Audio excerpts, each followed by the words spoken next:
नमस्कार साथियों, जय हिंद आप सभी लोगों को। आज हम लोग बात करेंगे 27 जनवरी के करंट अफेयर्स के ऊपर। तो सबसे पहले अगर हम देखें यहाँ पर, तो थाईलैंड बना समलैंगिक विवाह को मान्यता देने वाला दक्षिण पूर्व एशिया का पहला देश। यानी कि Thailand become the first country in South East Asia to recognise gay marriage. छठा अंतरराष्ट्रीय बाजरा महोत्सव जो है मनाया गया, और ये कहाँ मनाया गया? तो ये बैंगलोर में मनाया गया।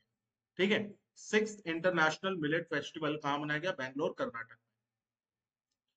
सुभाष चंद्र बोस आपदा प्रबंधन पुरस्कार 2025 ये किसको मिला है भाई? तो ये नाम याद कर लीजिए, Indian centre for ocean information service. ठीक है, ICOIS। और ये कब दिया जाता है? तो 23 जनवरी को दिया जाता है, जिस दिन नेताजी सुभाष चंद्र बोस की जन्मदिन होता है। ऑपरेशन सर्द हवा ये BSF द्वारा लॉन्च किया गया ऑपरेशन है। 26 जनवरी के दिन ये चलाया गया था। और ये कहाँ चलाया गया था? तो ये राजस्थान में चलाया गया था। राजस्थान इंडो पाक बॉर्डर पर, ताकि सिक्योरिटी जो है वो मेंटेन रह सके। ठीक है, आगे बढ़ते हैं। मनन जनजाति ये वो जनजाति है जिसने 26 जनवरी में पार्टिसिपेट किया। ये केरल की एक ट्राइब है, और ये केरल की पहली और आखिरी ट्राइब है जिसके एक किंग है। तो याद रखिएगा, केरला की ट्राइब है और इकलौती ट्राइब है जिसके राजा है ना, इकलौते। ये देखो राजा आपको यहाँ पर दिख भी रहे होंगे। राष्ट्रीय मतदाता दिवस ये क्वेश्चन न जाने कितने एग्जाम में पूछा गया है, तो याद रखिएगा 25 जनवरी के दिन होता है। नेशनल वोटर्स डे कब होता है? तो 25 जनवरी के दिन होता है। केरल के मुख्यमंत्री विजयन ने आपदा जोखिम चेतावनी प्रणाली कवचम का अनावरण किया। तो Kerala CM Vijayan unveils disaster risk warning system, और क्या नाम है भैया इसका? कवचम। सरकार ने 2030 तक 10,000 GI टैग का लक्ष्य रखा है। ठीक है, और इस समय भारत में कुल कितने GI टैग हैं? तो 605। थाईलैंड की सीमा निम्नलिखित में से किस देश के साथ नहीं लगती है? ये आपको बताना है। और ऑप्शन है हमारे म्यांमार, कंबोडिया, लाओस या तिमोर। तो इसका सही जवाब है भैया तिमोर के साथ नहीं लगती है। छठा अंतरराष्ट्रीय बाजरा महोत्सव कहाँ आयोजन हुआ था? मुंबई, कोलकाता, दिल्ली या बैंगलोर? तो ये तो हम लोगों ने देखा भी, कहाँ हुआ था? बैंगलोर में हुआ था।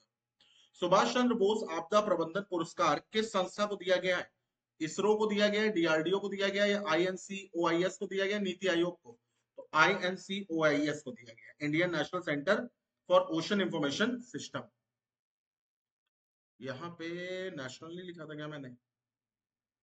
हाँ सॉरी यार, इसीलिए IN नहीं लगाया था। यहाँ पे इंडियन नेशनल करो, इंडियन नेशनल सेंटर। तो ये इसको शॉर्ट फॉर्म एब्रीविएशन में आप क्या कहेंगे? INCOIS। ठीक है, चलो आगे बढ़ते हैं, अगले उस पर आते हैं।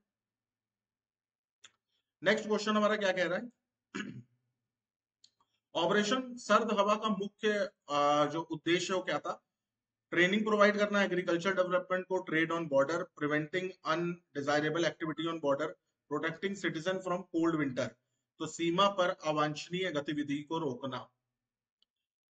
मनन जनजाति मुख्य रूप से भारत के किस राज्य में पाई जाती है? केरल, तमिलनाडु, त्रिपुरा या फिर राजस्थान? तो सही जवाब है भैया केरला में पाई जाती है। राष्ट्रीय मतदाता दिवस कब मनाया जाता है? 21 जनवरी, 25 जनवरी, 21 जनवरी, यहाँ दो बार आ गया है, और 6 मार्च। तो सही जवाब भैया 25 जनवरी के दिन मनाया जाता है। आपदा जोखिम चेतावनी प्रणाली कवचम का अनावरण किस राज्य ने किया है? छत्तीसगढ़, आंध्र प्रदेश, उड़ीसा या केरल? तो सही जवाब है केरल ने किया। ठीक है, GI टैग समागम ये कहाँ आयोजित होगा? नई दिल्ली, लखनऊ, जयपुर या बैंगलोर? तो सही जवाब है नई दिल्ली में। तो जल्दी से एक बार रिवीजन कर लेते हैं यहाँ पर। अभी थाईलैंड में दक्षिण पूर्व एशिया का कौन सा देश समलैंगिक विवाह को मान्यता देने वाला पहला देश बना है? तो थाईलैंड। पहला अंतरराष्ट्रीय बाजरा महोत्सव कर्नाटक में हुआ है। गणतंत्र दिवस 2025 की परेड में भाग लेने के लिए किस समुदाय के आदिवासी राजा को पहली बार शामिल किया गया? तो मनन कम्युनिटी। ऑपरेशन सर्द हवा जो है वो सीमा पर सुरक्षा बल द्वारा किस राज्य में अंतरराष्ट्रीय सीमा सुरक्षा के लिए हुआ? तो राजस्थान की। भारतीय राष्ट्रीय महासागर सूचना सेवा केंद्र की स्थापना कब हुई थी? तो 1999 में हुई थी। ये इतना इंपॉर्टेंट नहीं है। राष्ट्रीय मतदाता दिवस 2025 का थीम क्या था? तो वोट जैसा कुछ नहीं, वोट जरूर डालेंगे हम। तो याद रखिएगा, nothing like vote, we will definitely vote. अभी हाल ही में केरल के मुख्यमंत्री द्वारा किस आपदा जोखिम चेतावनी प्रणाली की शुरुआत की गई? तो कवचम की गई। भारत सरकार द्वारा 2023 तक कुल कितने GI टैग रखे जाएंगे? तो 10,000। जस्टिस आलोक राधे ने हाल ही में किस उच्च न्यायालय के मुख्य न्यायाधीश के रूप में शपथ ली? तो बॉम्बे उच्च न्यायालय। हाल ही में किस शहर के वर्जिन नारियल तेल को जीआई टैग जो है वो दिया गया? तो निकोबार, अंडमान निकोबार में जो निकोबार है उसको। तो इसी के साथ हम लोग अपने आज की क्लास को एंड अप करते हैं। वीडियो अच्छा लगा तो लाइक करिएगा, चैनल को सब्सक्राइब करिएगा।